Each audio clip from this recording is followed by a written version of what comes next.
Salut les pirates, j'espère que tout se passe à merveille pour vous, moi en tout cas, tout va bien. Alors, on se retrouve aujourd'hui pour parler du vrai père de Shanks, le mystère autour de Garling Figarland, la cicatrice de Barbe Blanche, God Valley et bien plus. On va parler de tout ça ensemble, alors restez jusqu'à la fin pour ne rien rater. En attendant, si vous aimez ce qu'on propose, n'hésitez pas à mettre un j'aime pour nous encourager, à vous abonner pour rejoindre l'équipage et à mettre la cloche pour ne rien rater de nos prochaines vidéos. Vous êtes prêts? C'est parti!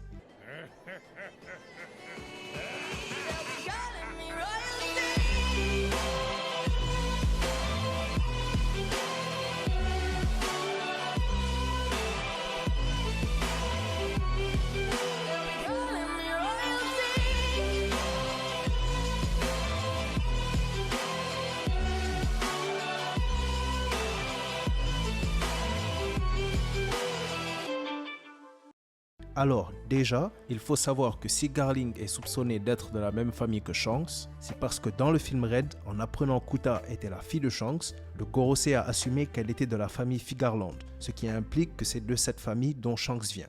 Avec le chapitre 1083, l'apparition des Chevaliers Divins et la présence d'une silhouette similaire à Shanks, on s'est tous demandé si un Figarland faisait partie des Chevaliers Divins. Du coup, naturellement, quand Garling Figarland nous a été présenté au chapitre 1086 et qu'on nous a appris qu'il tenait un rôle important sur God Valley, ça a mené à des discussions par rapport à Shanks, qui je le rappelle a été retrouvé par Roger et Rayleigh dans un coffre à trésors sur cette même île.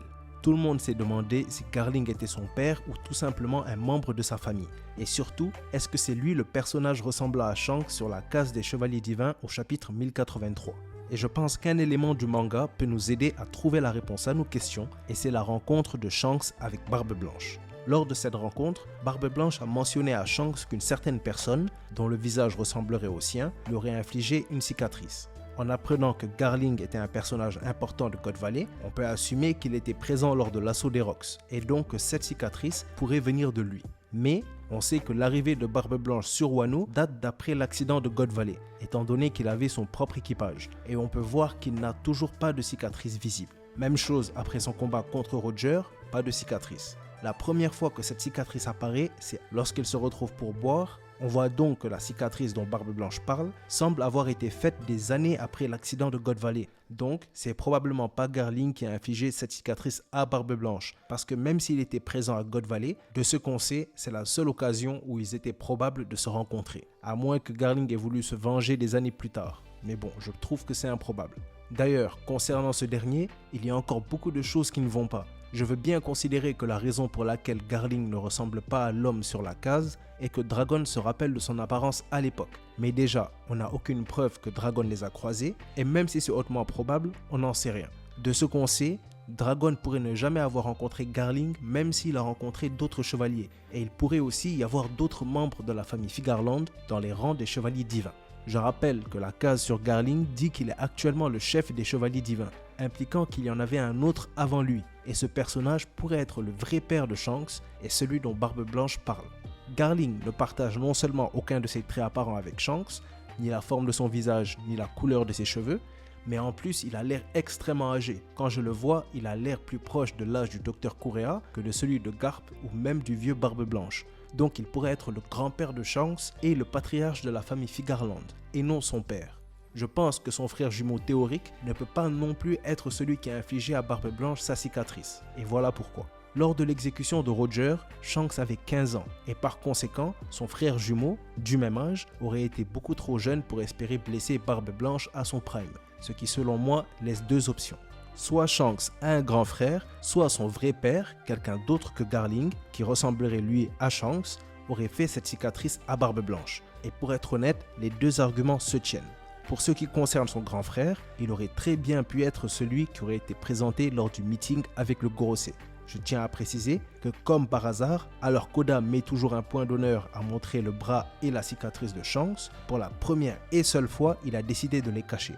Même sa cicatrice, qui est généralement visible de son autre profil, cette fois est impossible à apercevoir. Je pense aussi que ça ferait un beau parallèle, parce que d'une manière, Shanks est le grand frère de Luffy, son exemple, son modèle. Ce serait donc une belle métaphore qu'à côté, lui ait une relation quasi inexistante avec son grand frère, et que contrairement à Luffy, qui a les mêmes valeurs que Shanks, lui aurait des valeurs complètement opposées à son frère.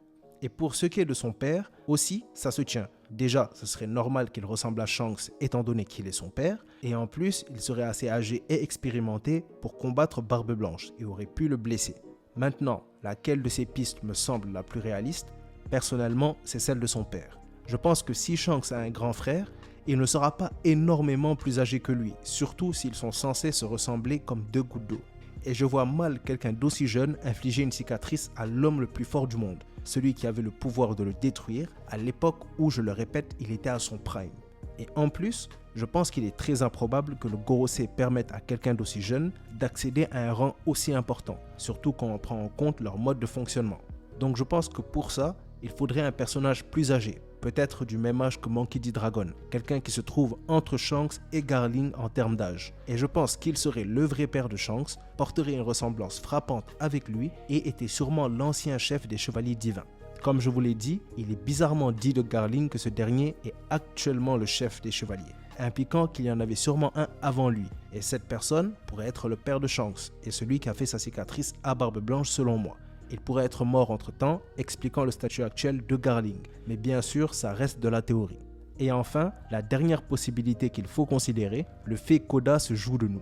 En soi, comme je l'ai précisé au début de la vidéo, la famille Figarland pourrait être une très grande famille et avoir plusieurs membres. Shanks pourrait avoir un père, un oncle, un grand-père et des frères. Oda pourrait très bien être en train d'essayer de nous rendre confus pour s'assurer qu'on ne puisse pas identifier cette personne afin de conserver l'élément de surprise. En tout cas, peu importe qui c'est, je pense que ce qu'il a réussi à faire en dit long sur la puissance des Chevaliers Divins. Barbe Blanche était le rival du roi des pirates. C'est celui qui en son absence régnait sur les mers et qui était le plus proche du One Piece. Donc, si cet individu a réussi à lui faire une cicatrice quand il était à son prime, et que cette cicatrice lui a été faite de manière honorable, sans triche, alors ce personnage doit forcément se rapprocher du niveau des empereurs. Parce que là, on parle quand même de Barbe Blanche à son prime. C'est pas la vieille Big Mom, non, c'est Prime Barbe Blanche.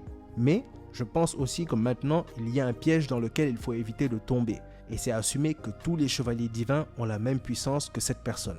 Généralement dans One Piece, même au sein des castes, tous les individus n'ont pas le même niveau. Par exemple, chez les amiraux, Akainu est plus fort qu'Aramaki. Chez les empereurs, Barbe Blanche était au sommet. Comme chez les chevaliers, Garling est probablement le plus fort, à moins que son âge le gêne.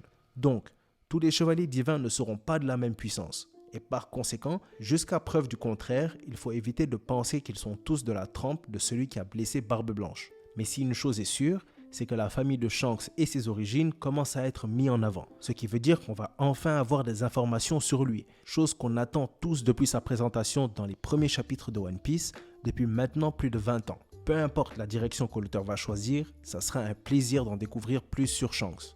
Et si pour finir, je vous disais qu'un autre personnage extrêmement lié à Shanks, lui aussi aurait du sang de dragon céleste, et pas n'importe lequel, mais celui d'Imu.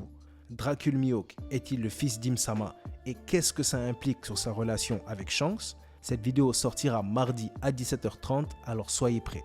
Du coup, selon vous, est-ce que Garling est vraiment le père de Shanks, ou est-ce qu'il pourrait être quelqu'un d'autre? Est-ce que vous pensez toujours que Shanks puisse avoir un frère jumeau? Est-ce que son père est bien celui qui a fait sa cicatrice à Barbe Blanche? Et selon vous, quelle sera la puissance des chevaliers divins? Donnez vos avis en commentaire qu'on en débatte. Sur ce, cette vidéo touche donc à sa fin. Du coup, mettez un j'aime et partagez si ça vous a plu. Pour nous rejoindre et profiter de One Piece avec nous, abonnez-vous à la chaîne et mettez la cloche de notification pour ne rien rater de nos prochaines vidéos. C'était Mangamonde et comme d'habitude, c'était un plaisir de faire cette vidéo pour vous. J'espère qu'elle vous a plu, portez-vous bien et à bientôt les pirates.